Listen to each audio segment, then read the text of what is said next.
Hola, muy buenas. Son bienvenidos a su canal Historias Diarias. Como el mismo nombre lo dice, tendremos una o varias historias diariamente en su canal. También me pueden encontrar en TikTok como Historias Diarias. Pueden checar el canal por nuevos updates. Sin más dilación, los dejo con la historia de hoy. Perdí a mi hijo mayor por entregarle todo a mi hijo menor y cuando lo necesité me cerró la puerta en mi cara. Hola a todos en este subreddit. Soy una madre algo mayor que ha pasado por una situación muy difícil en mi familia, y necesito desahogarme un poco porque llevo meses pensando en esto sin parar. No busco consejos necesariamente, solo quiero compartir mi experiencia para ver si alguien más ha vivido algo similar o si puedo encontrar un poco de consuelo en saber que no soy la única. Todo empezó hace muchos años, cuando mis dos hijos eran pequeños. Mi hijo mayor, a quien llamaré Javier, nació primero, y desde el principio fue un niño responsable, tranquilo y siempre dispuesto a ayudar en casa. Mi hijo menor, Diego, llegó 3 años después, y era todo lo contrario, más inquieto, demandante y con una personalidad que siempre requería más atención.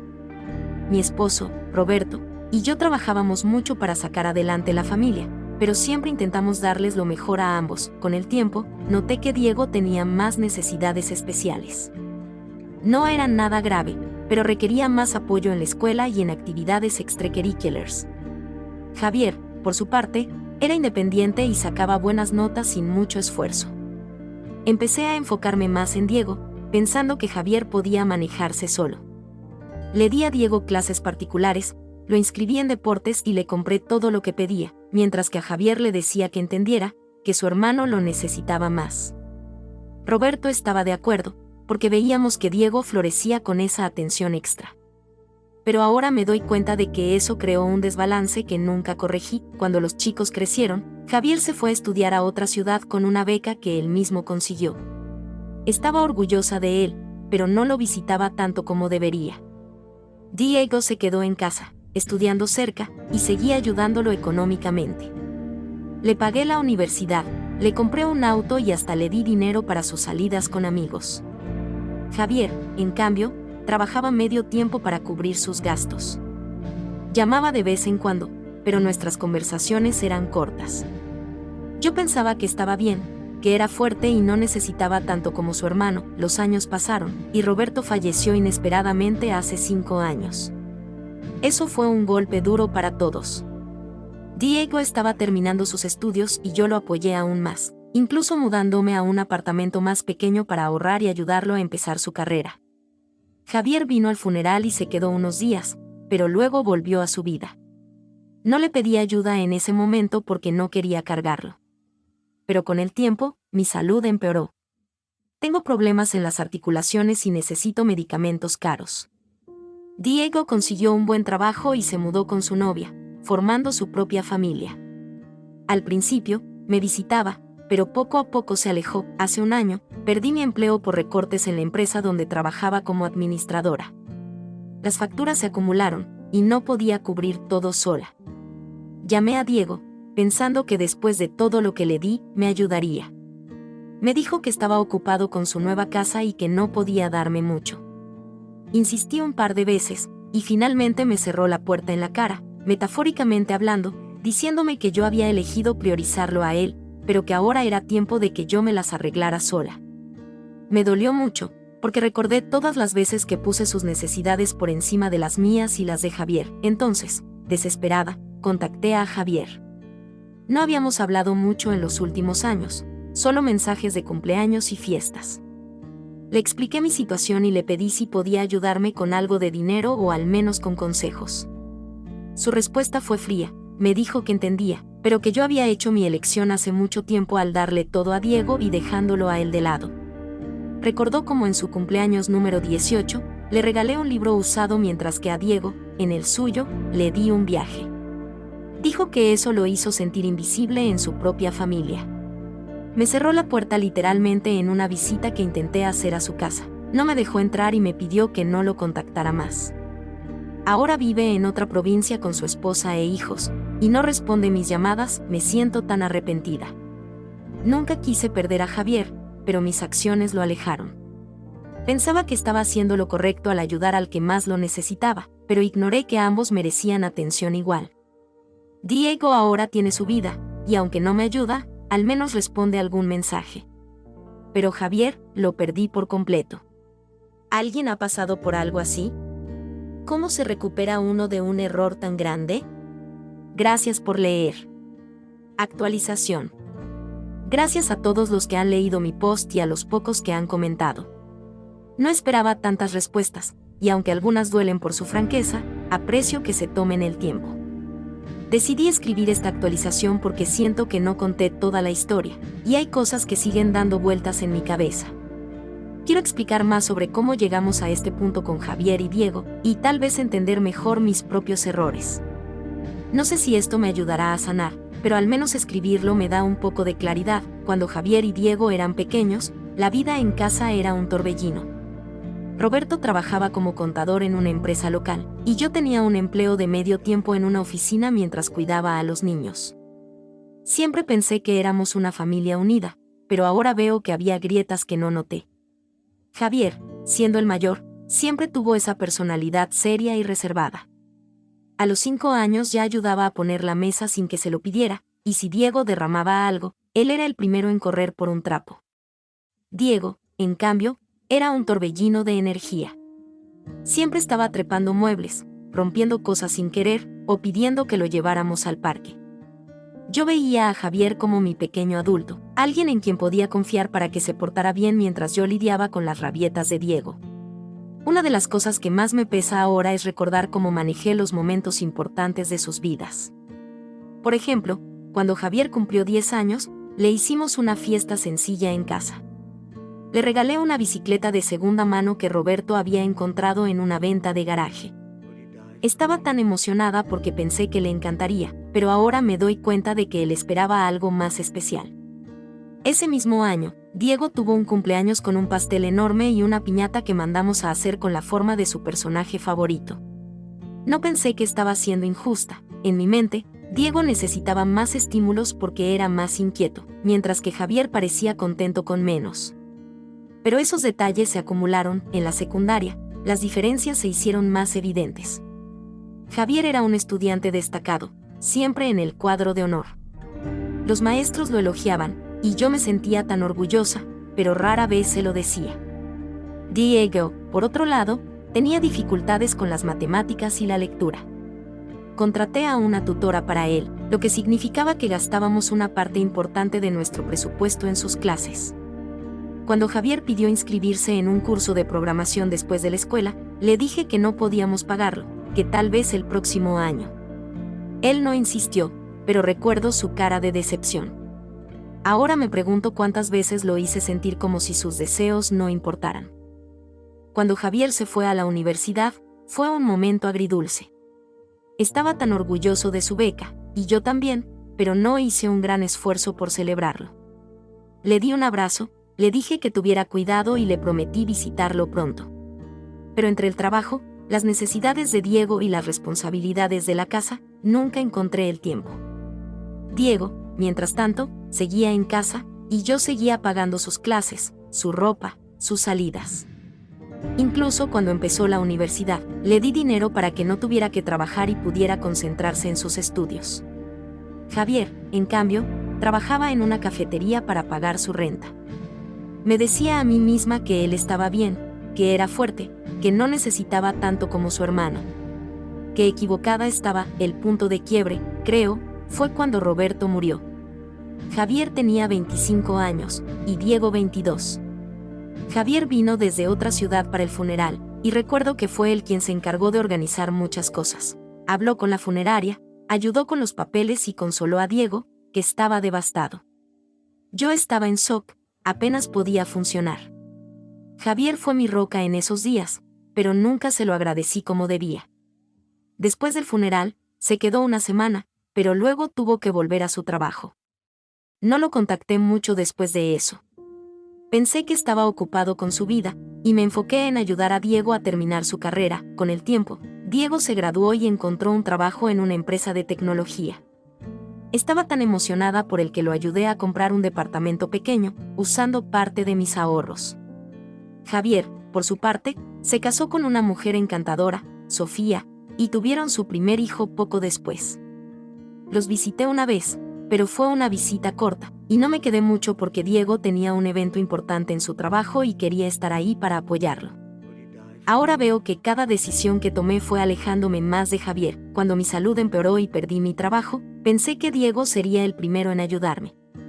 Después de todo, yo había invertido tanto en él. Pero sus respuestas eran evasivas.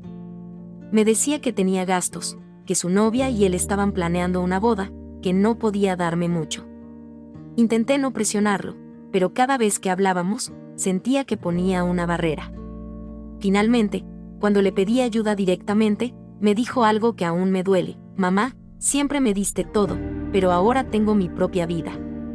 No puedo ser tu salvavidas. Fue como un golpe en el pecho. Con Javier, fue aún peor. Cuando lo llamé, su voz era distante, casi profesional. Le conté sobre mis problemas financieros y de salud, esperando que me ofreciera algo, cualquier cosa. Pero me dijo: mamá, tú elegiste a Diego una y otra vez. Siempre fui el segundo en la lista. No puedo ser tu solución ahora. Intenté visitarlo, pensando que cara a cara podríamos hablar mejor.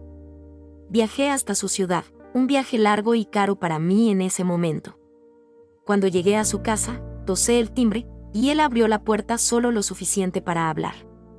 Me dijo que no quería volver a abrir heridas, que había construido su vida sin mí y que necesitaba mantenerlo así. Cerró la puerta, y me quedé parada ahí, sintiendo que el mundo se derrumbaba. Desde entonces, he estado viviendo con lo mínimo. Tengo una pensión pequeña y ayudo a una vecina con tareas administrativas a cambio de algo de dinero. Diego me escribe de vez en cuando, pero no es lo mismo.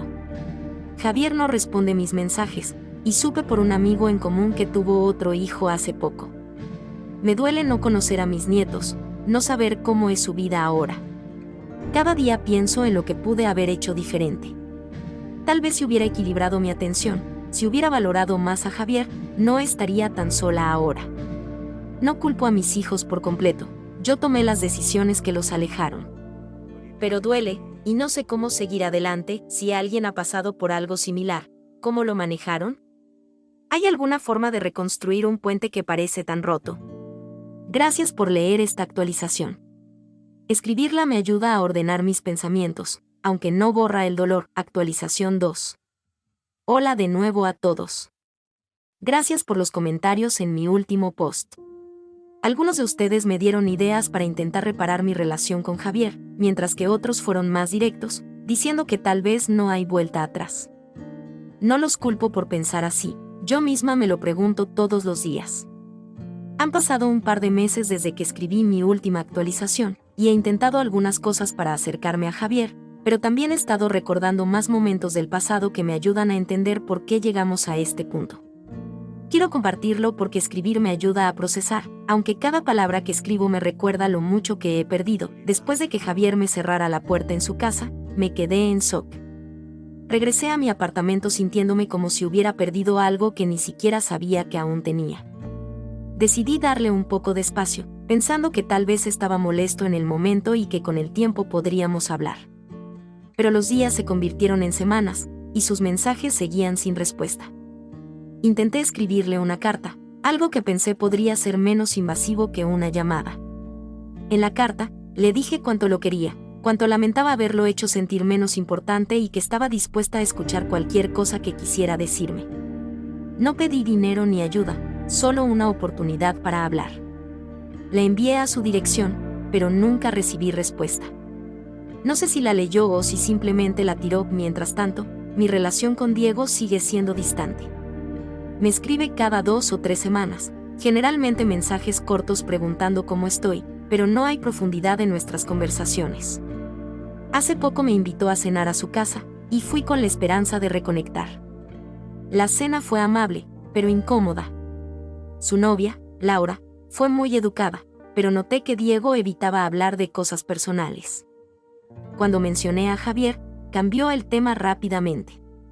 Me fui con una sensación de vacío, como si estuviera viendo a mi hijo convertirse en un extraño. Estos meses me han hecho reflexionar mucho sobre los años en que mis hijos eran adolescentes, porque creo que ahí fue donde las cosas empezaron a torcerse de verdad. Recuerdo un verano cuando Javier tenía 16 años y Diego 13.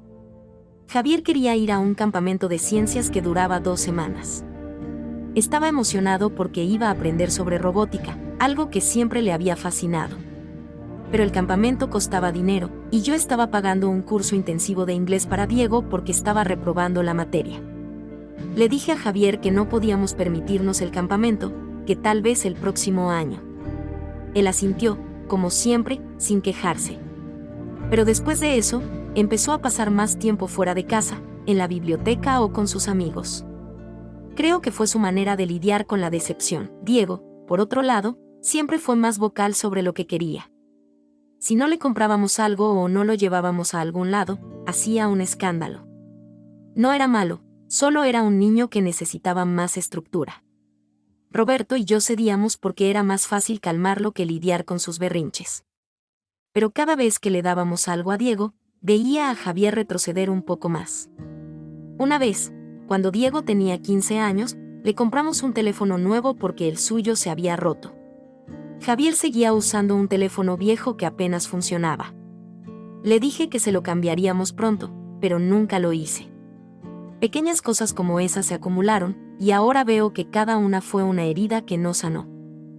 Intenté otro acercamiento con Javier hace poco. Encontré una vieja foto familiar en un álbum y se la envié por mensaje, con un texto diciendo, recordando tiempos buenos. Te extraño. No esperaba una respuesta inmediata, pero al menos quería que supiera que pienso en él. Pasaron días sin nada, hasta que recibí un mensaje corto. Por favor, deja de contactarme. Fue como un cuchillo. Lloré esa noche, pensando en cómo llegué a esto. Hablé con una consejera en el grupo de apoyo, y me sugirió que escribiera un diario con todas las cosas que le diría a Javier si pudiera. Lo he estado haciendo, y aunque no lo lee, me ayuda a liberar la culpa. En el diario, le cuento sobre mi vida ahora, sobre cómo extraño a Roberto y cómo desearía haber sido una mejor madre para ambos. Diego me mencionó en su última visita que sabe que Javier está bien, que tiene un buen puesto en una empresa de ingeniería y que sus hijos están creciendo felices. Me dolió no saberlo de primera mano, pero al menos sé que Javier ha construido una vida estable. Tal vez eso sea lo mejor que puedo esperar, que sea feliz, aunque sin mí. No sé si intentaré contactarlo de nuevo. La consejera dice que debo respetar su espacio, pero el corazón de una madre no se apaga fácilmente. Si han llegado hasta aquí, gracias. Compartir esto me da un poco de paz. ¿Alguien ha usado terapia o mediación familiar para reconectar? ¿Funciona después de tanto tiempo? Sus historias me inspiran a no rendirme del todo. Actualización 4. Hola otra vez. No pensaba escribir tan pronto, pero algo pasó ayer que me removió todo por dentro, y necesito procesarlo. Además, el aniversario de la muerte de Roberto se acerca, y eso siempre me pone más sensible. Quiero hablar sobre el cumpleaños de Javier que más me pesa, y sobre un encuentro casual que tuve con un viejo amigo de la familia. Tal vez esto me ayude a ver las cosas desde otra perspectiva. Primero, sobre el cumpleaños. Fue el de Javier a los 18 años, justo antes de que se fuera a la universidad. Yo quería hacer algo especial, pero el dinero estaba apretado porque acababa de pagar la inscripción de Diego en un campamento de verano. Le regalé un libro sobre ingeniería que encontré en una librería de usados. Pensé que le gustaría porque era su campo de interés. Javier lo abrió con una sonrisa forzada y dijo gracias, pero vi en sus ojos que esperaba más. Ese mismo mes, Diego cumplió 15 y le regalamos un viaje corto a un parque de atracciones con sus amigos. Gastamos lo que pudimos, y Diego estaba eufórico. Javier no dijo nada, pero desde entonces nuestras conversaciones se hicieron más cortas. Ahora entiendo que ese fue un punto de no retorno. Se sintió invisible, como si sus logros no merecieran celebración. Ayer, mientras caminaba por el mercado local comprando frutas, me encontré con un viejo amigo de Roberto, un hombre llamado Miguel que trabajaba con él. No lo veía desde el funeral. Me reconoció y me dio un abrazo cálido. Charlamos un rato, y mencionó que había visto a Javier en una conferencia de ingeniería hace unos meses. Dijo que Javier lucía bien, profesional y confiado, y que habló con él sobre su familia. Miguel me contó que Javier mencionó a sus hijos con orgullo, pero no habló de mí ni de Diego. Fue como una confirmación de que me ha borrado de su narrativa. Miguel, al ver mi cara, me dijo que tal vez con el tiempo las cosas cambien, que los hijos a veces vuelven cuando maduran. Pero también me aconsejó que me enfocara en mi propia vida, en encontrar alegría en otras cosas. Eso me hizo pensar en cómo he estado viviendo estos últimos meses. Además del grupo de apoyo, empecé a tomar clases de pintura en un centro comunitario. No soy buena, pero me distrae y me hace sentir productiva. Pinto paisajes de los viajes que recuerdo, como la playa o las montañas, y en cada cuadro intento incluir a ambos hijos como eran de niños. Es mi manera de mantenerlos cerca. Con Diego, las cosas siguen igual, llamadas esporádicas, visitas cortas. Le pregunté si sabía algo más de Javier, y dijo que no hablan mucho, que Javier prefiere mantener distancia con toda la familia. Me duele que mis errores hayan afectado también su relación como hermanos. Estoy considerando escribir otra carta a Javier, esta vez pidiéndole perdón sin esperar respuesta. Solo para cerrar mi parte.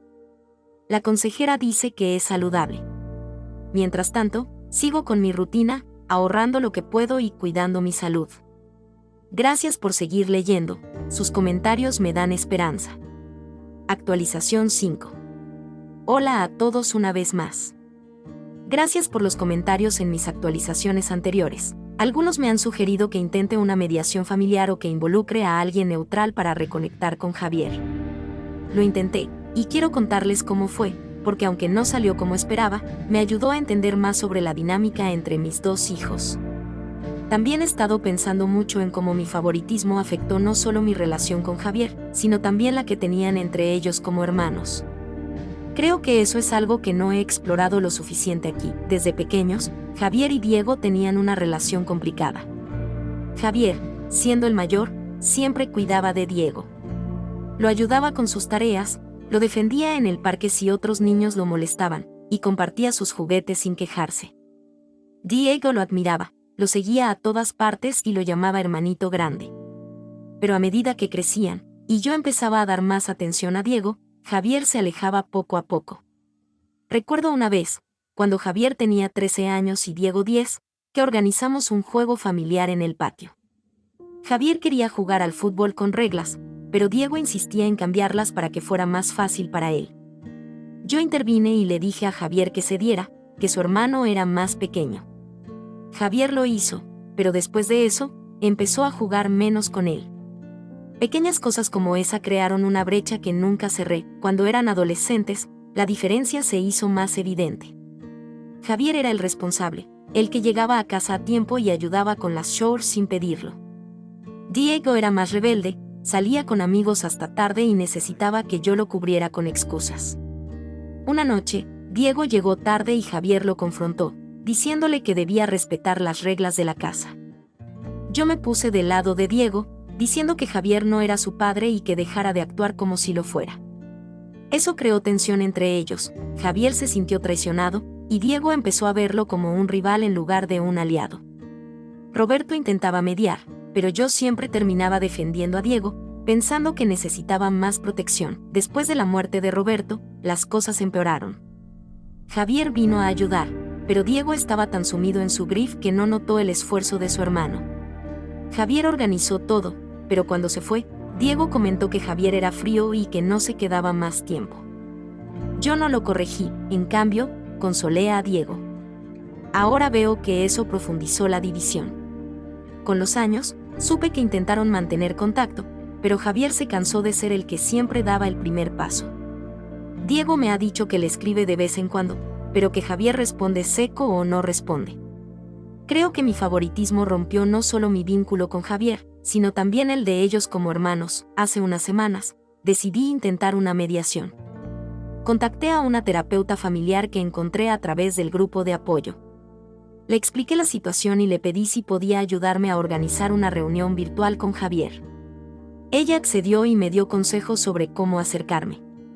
Le escribí a Javier un mensaje proponiendo la idea: hijo, sé que estás molesto conmigo, pero tal vez podamos hablar con alguien neutral para entendernos mejor. No pido nada más que una oportunidad. Esperé días, y finalmente respondió: no estoy interesado. Por favor, respeta mi decisión. Fue otro rechazo, pero la terapeuta me dijo que era normal y que tal vez con tiempo cambie de idea. Mientras tanto, me sugirió que trabajara en mí misma, en aceptar mis errores sin autoflagelarme todo el tiempo. Con Diego, las cosas han mejorado un poco. Me invitó a almorzar el fin de semana pasado, y por primera vez hablamos un poco más abierto. Le conté sobre mi intento con Javier, y él admitió que se siente culpable por haber recibido tanto. Dijo que cuando era joven, no se daba cuenta de lo injusto que era, pero ahora lo ve. Me prometió ayudarme más con las facturas, y aunque no es mucho, aprecio el gesto. Sin embargo, cuando le pregunté si hablaría con Javier por mí, dijo que no quería meterse, que eso era entre nosotros. Entiendo su posición, pero me entristece que no puedan unirse para ayudarme a reparar esto. He estado leyendo libros sobre relaciones familiares que me recomendaron en el grupo.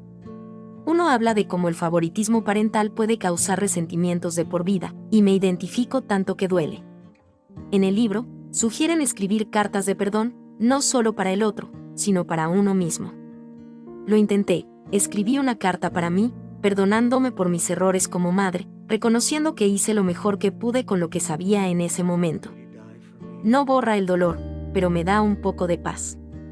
También pinté un cuadro de los dos chicos jugando en el patio, como recuerdo de tiempos mejores. No sé qué pasará a futuro. Tal vez Javier nunca vuelva, y tendré que aprender a vivir con eso. Pero sigo esperando, porque el amor de una madre no se apaga. Gracias por sus palabras, me motivan a seguir compartiendo. Actualización 6. Saludos a la comunidad. El tiempo pasa rápido, y con las fiestas acercándose, mis pensamientos están llenos de recuerdos agridulces. Quiero hablar sobre cómo manejamos las Navidades en familia, porque esas épocas resaltaban el desbalance de manera dolorosa. También tengo un pequeño avance con Diego que me da esperanza, aunque con Javier todo sigue igual. Las Navidades siempre fueron importantes para Roberto. Decorábamos la casa, preparábamos cenas grandes y comprábamos regalos. Pero mirando atrás, veo cómo priorizaba los deseos de Diego. Por ejemplo, cuando Javier tenía 11 años y Diego 8, Javier pidió un kit de experimentos científicos para Navidad. Diego quería una consola de videojuegos, que era más cara. Ahorré para la consola de Diego, y a Javier le di un set de libros educativos. Javier no se quejó, pero pasó la Navidad jugando solo con sus libros mientras Diego compartía la consola con amigos. Yo pensaba que Javier entendería, pero ahora sé que se sintió relegado. Otro año, cuando Javier tenía 20 y estaba en la universidad, vino a casa para las fiestas. Trajo regalos para todos, hechos con su propio dinero, un pañuelo para mí, un libro para Roberto y un juego para Diego. Diego, que aún vivía en casa, recibió de mí un abrigo nuevo y dinero extra. Javier recibió un suéter que compré en oferta. Noté que su sonrisa era forzada, pero no dije nada. Esa Navidad, Javier se fue temprano, diciendo que tenía que estudiar. Roberto me comentó que parecía triste, pero yo lo atribuí al estrés de los exámenes. Después de la muerte de Roberto, las Navidades se hicieron más solitarias. Diego venía a cenar, pero Javier solo mandaba un mensaje. El año pasado, intenté invitar a Javier, pero no respondió. Este año, planeo algo pequeño con Diego, pero el vacío de Javier se siente más. En cuanto al avance con Diego, me llamó ayer y me dijo que quiere pasar más tiempo conmigo. Admitió que ha estado pensando en cómo me ha tratado y que quiere compensarlo. Me ayudará con una cita médica la próxima semana y me prometió visitas regulares. No mencionamos a Javier, pero es un paso adelante. Tal vez con tiempo, Diego pueda ser el puente que necesito. Sigo con mis clases de pintura y el grupo de apoyo. Pinté una escena navideña con la familia unida, como deseo que fuera. Gracias por leer, sus experiencias me inspiran. Actualización 7. Hola de nuevo. Hoy quiero profundizar en algo personal, mi propia infancia y cómo moldeó la madre que fui. Creo que entender mis raíces me ayuda a perdonarme un poco, aunque no excusa mis errores. Crecí en una familia donde mi hermano menor recibía más atención porque era el pequeño. Mis padres lo consentían, mientras que a mí me pedían que fuera responsable. Eso me hizo sentir que el amor se ganaba con esfuerzo, y sin darme cuenta, repetí el patrón con mis hijos. Pensaba que ayudando más a Diego, que parecía necesitarlo, estaba siendo una buena madre. Pero ignoré que Javier también necesitaba sentirse valorado. Recuerdo mi cumpleaños a los 10 años. Mi hermano recibió un regalo grande en el suyo, y yo algo simple. Eso me dolió, pero lo internalicé como normal. Ahora veo que transferí eso a mis chicos. En terapia, estoy trabajando en romper ese ciclo. Con Diego, nuestra relación mejora. Vino a ayudarme con la casa y hablamos de mi infancia. Él entendió un poco más mis acciones. Sobre Javier, dijo que lo intentará contactar, pero sin promesas. Sigo escribiendo en mi diario, pintando y viviendo día a día. Gracias por el apoyo. Actualización 8. Cómo manejé la soledad en los últimos meses y recuerdos de las graduaciones de mis hijos o la comunidad. Gracias por seguir conmigo en esta jornada. Han pasado unas semanas desde mi última actualización, y aunque no hay novedades dramáticas con Javier, he estado trabajando en manejar mi soledad de maneras nuevas. Quiero compartir cómo he lidiado con esto, porque quizás ayude a alguien más en una situación similar. También recordaré las graduaciones de mis hijos, momentos que deberían haber sido de celebración pero que resaltan mis errores pasados. La soledad ha sido mi compañera constante desde que perdí a Roberto y me alejé de Javier. Al principio, me consumía, pasaba días enteros en casa, mirando fotos antiguas y llorando por lo que pude haber hecho diferente. Pero en el grupo de apoyo, me enseñaron técnicas para afrontarla. Empecé un diario de gratitud, donde cada noche escribo 3 cosas positivas del día, como una llamada de Diego o un buen paseo. También me uní a un club de lectura en la biblioteca local. Leemos novelas sobre familias y relaciones, y discutirlas con otros me hace sentir conectada. No resuelve todo, pero me da propósito. En cuanto a mi salud, sigo con los medicamentos y visito al doctor regularmente. Diego me ayudó con el transporte a una cita reciente, y aunque nuestra conversación fue ligera, aprecio su esfuerzo. Le conté sobre mi club de lectura, y prometió unirse algún día. Es pequeño, pero es progreso. Ahora, sobre las graduaciones. La de Javier fue un hito que manejé mal. Se graduó de la secundaria con honores, y yo estaba orgullosa, pero no lo mostré como debía. La ceremonia fue en un auditorio grande, y Roberto y yo fuimos con Diego. Javier dio un discurso corto como representante de su clase, hablando de perseverancia. Lo aplaudí, pero después, en la fiesta familiar, me enfoqué en Diego, que tenía un examen importante al día siguiente. Le dije a Javier que su hermano necesitaba descanso, así que la celebración fue corta. Le regalé una pluma grabada, algo práctico, mientras que para la graduación de Diego de la secundaria años después, organicé una cena con amigos y le di un reloj caro. Javier vino a esa graduación, pero se fue temprano, y yo no lo noté. Cuando Javier se graduó de la universidad, fue aún peor. Lo hizo con una beca completa y un promedio alto. Me mandó una invitación, pero coincidió con un viaje de Diego para un curso. Le dije que no podía ir, que Roberto iría en mi lugar, pero Roberto estaba enfermo y tampoco fue. Javier graduó solo, sin familia presente. Me llamó después, y su voz sonaba distante. Le dije felicidades, hijo, pero no viajé a verlo. Diego se graduó poco después, y yo estuve ahí, tomando fotos y celebrando. Gasté en una fiesta grande. Ahora veo cómo eso debió dolerle a Javier, sintiéndose olvidado en sus momentos clave. Estos recuerdos me motivan a cambiar.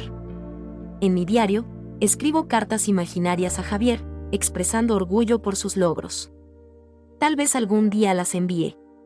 Con Diego, planeamos una cena familiar pronto. Quizás invite a Laura también. Sigo pintando un cuadro de la graduación de Javier, imaginando cómo debió ser. Gracias por sus mensajes. Me dan fuerza para seguir. Actualización 9. Saludos otra vez. Con el otoño aquí, mis días se sienten más introspectivos. He empezado hobbies nuevos para llenar el tiempo, y quiero contarles sobre eso. También recordaré los veranos que pasamos en casa de los abuelos, tiempos que deberían haber fortalecido nuestros lazos pero que muestran el patrón de desbalance. Mis hobbies nuevos incluyen jardinería en macetas en mi balcón. Planto flores y hierbas, y cuidarla me da paz. Es terapéutico ver algo crecer con mi esfuerzo. También empecé yoga en línea, clases suaves para mis articulaciones. Me ayuda con el estrés y la salud física. Diego me vio practicando en una visita y se rió, pero prometió probarlo conmigo. Es un vínculo pequeño, pero valioso. Sobre los veranos, cada año, enviábamos a los chicos a casa de mis padres en el campo por unas semanas.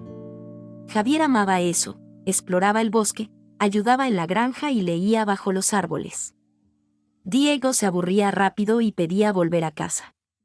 Yo llamaba a mis padres para que le dieran más atención a Diego, como llevarlo a la ciudad cercana por helados. Javier se quedaba solo, pero nunca se quejaba.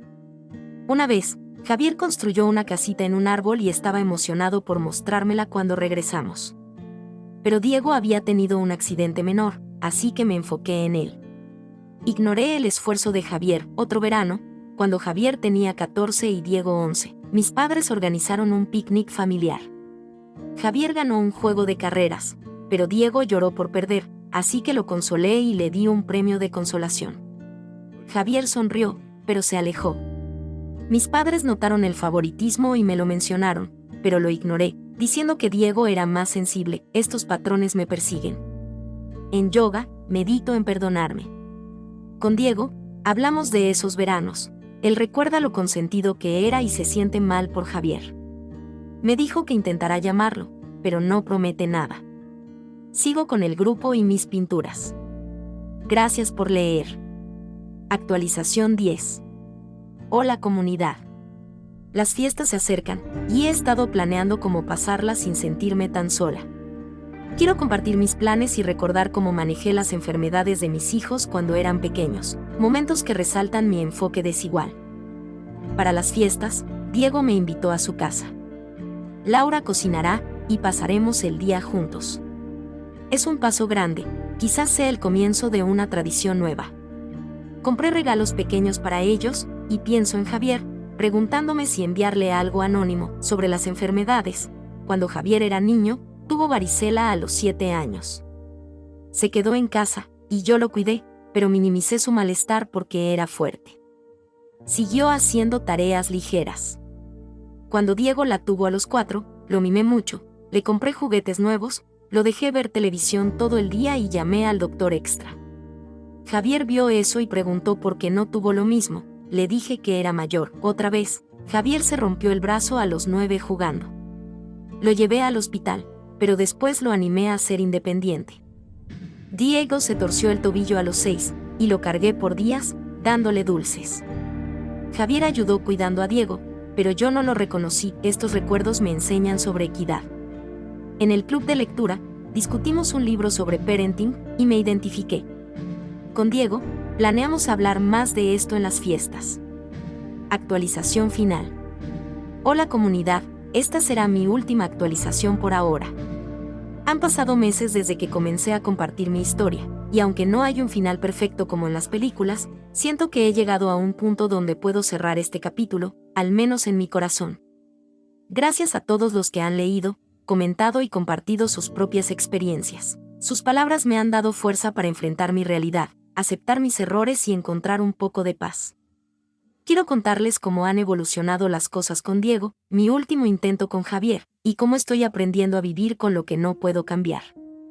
También reflexionaré sobre un último recuerdo que me ayudó a entender mejor mi pasado y a mirar hacia adelante. Desde mi última actualización, las fiestas navideñas llegaron y pasaron. Diego y Laura me recibieron en su casa para la cena de Navidad, y fue un momento cálido, aunque no exento de nostalgia. Prepararon una comida sencilla pero deliciosa, y por primera vez en mucho tiempo, me sentí parte de algo. Diego me dio un abrazo largo al despedirnos, y Laura me regaló una bufanda que ella misma tejió. Durante la cena, hablamos de recuerdos felices, como las veces que Roberto nos hacía reír con sus chistes malos. Evitamos mencionar a Javier, pero su ausencia estaba presente en mi mente. Antes de irme, Diego me prometió visitarme más seguido y ayudarme con mis gastos médicos cuando pueda. No es una solución completa, pero es un paso hacia una relación más cercana. Me dijo que intentó contactar a Javier para desearle feliz Navidad, pero solo recibió un mensaje corto de vuelta: gracias, estoy bien. Diego no insistió, y yo respeté eso. Decidí hacer un último intento con Javier antes de cerrar el año. En lugar de escribirle otra carta o mensaje que pudiera ignorar, contacté a Sofía, su esposa, nuevamente. Le escribí una nota breve, explicando que no buscaba forzar nada, solo quería enviarle un pequeño regalo a mis nietos, algo anónimo para no incomodar a Javier. Elegí 2 libros infantiles, uno sobre ciencia para el mayor y un cuento ilustrado para la bebé, y los envié con una tarjeta que solo decía con cariño. Sofía me respondió una semana después, agradeciéndome el gesto y diciendo que los niños disfrutaron los libros. No mencionó a Javier, pero su respuesta fue amable, y eso me dio un pequeño consuelo. No sé si Javier supo que fui yo quien los envió, pero imaginar a mis nietos con esos libros me hace sonreír. Reflexionando sobre mi pasado, hay un recuerdo final que quiero compartir, porque me ayudó a cerrar un círculo. Cuando Javier tenía 10 años y Diego 7, organizamos un día de campo en un parque cerca de casa. Roberto llevó una cometa, y los chicos estaban emocionados por hacerla volar. Javier fue paciente, ayudando a Diego a sostener el hilo mientras Roberto corría para lanzarla. Yo estaba ocupada preparando la comida y vigilando que Diego no se cayera. Cuando la cometa finalmente voló, Javier gritó de emoción, pero yo no lo vi. Estaba consolando a Diego porque se había raspado la rodilla. Más tarde, Javier me mostró una foto que tomó con una cámara desechable, la cometa en el cielo, con él y Diego sonriendo. Me dijo: mamá, mira lo que hicimos, pero yo solo asentí y seguí atendiendo a Diego. Esa foto está en un álbum que guardo, y ahora la miro a menudo. Es un recordatorio de lo que perdí, pero también de los momentos felices que tuvimos. En los últimos meses, he seguido con mis hobbies, la jardinería, el yoga, el club de lectura y mis pinturas. Terminé un cuadro de ese día de campo, con la cometa en el cielo y los chicos corriendo. Lo colgué en mi sala, no como un peso, sino como un recordatorio de que el amor estuvo ahí, incluso si no supe expresarlo bien. En el grupo de apoyo, he hablado mucho sobre aceptación. Una de las consejeras me dijo algo que se quedó conmigo: no puedes cambiar el pasado, pero puedes construir un presente que te haga sentir completa. Eso me ha guiado. He empezado a voluntariar en la biblioteca, ayudando a niños con sus lecturas, y eso me llena de una alegría tranquila. Con Diego, nuestra relación sigue mejorando. Viene una vez por semana, y a veces Laura lo acompaña. Hablamos de planes para el futuro, como un viaje corto juntos el próximo verano. No reemplaza a Javier, pero me da esperanza de que al menos una parte de mi familia sigue conmigo. Sobre Javier, he decidido darle espacio indefinido. No lo contactaré más, no porque me rinda, sino porque respeto su necesidad de distancia. Si algún día quiere hablar, estaré aquí. Mientras tanto, guardo su foto, la de la cometa, y rezo por él y sus hijos. He aprendido que ser madre es un viaje de errores y aprendizajes. Mis decisiones lastimaron a Javier, y eso es algo que llevaré siempre. Pero también estoy aprendiendo a perdonarme, a vivir con lo que tengo y a encontrar alegría en las pequeñas cosas. Una planta que florece, una charla con Diego, un libro que me hace pensar. No sé si esta historia tiene un final feliz, pero tiene un final honesto. Gracias a todos por acompañarme en este proceso. Sus palabras me han ayudado más de lo que puedo expresar. Si alguien más está luchando con relaciones familiares rotas, mi único consejo es: no dejen de intentarlo, pero también no dejen de vivir. ¿Qué tal les pareció la historia? Espero les esté gustando. Recuerden que pueden encontrar más historias interesantes disponibles en mi canal. Con tu apoyo siguiéndome en TikTok, suscribiéndote en YouTube y dándole like a los videos. Me ayudas mucho a seguir creando contenido y subir más historias. Sin más dilación los dejo y les deseo un buen día.